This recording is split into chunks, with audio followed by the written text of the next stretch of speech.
अस्सलाम वालेकुम, मेरा नाम खदीजा है। मुझे पता है सुबह से सोशल मीडिया पे एक वीडियो वायरल हो रही है। हमने इनसे कोई सुलह नहीं की। ये वीडियो बहुत पुरानी है।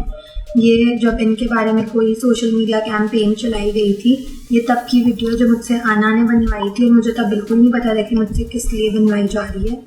लेकिन मैं अपने मुकदमे और अपने स्टैंड पे स्टैंड कर रही हूँ, और इंशाअल्लाह ताला हम इन कल्प्रिट्स को पनिशमेंट देंगे।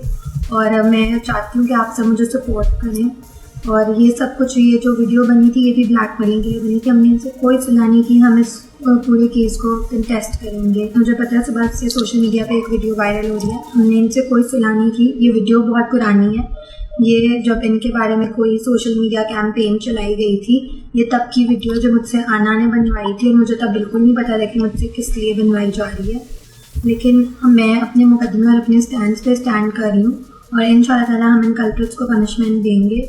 और मैं चाहती हूँ कि आप सब मुझे सपोर्ट करें। और ये सब कुछ, ये जो वीडियो बनी थी, ये भी ब्लैकमेलिंग के लिए बनी थी। हमने इनसे कोई सुलह नहीं की। हम इस पूरे केस को कंटेस्ट करेंगे इंशाअल्लाह।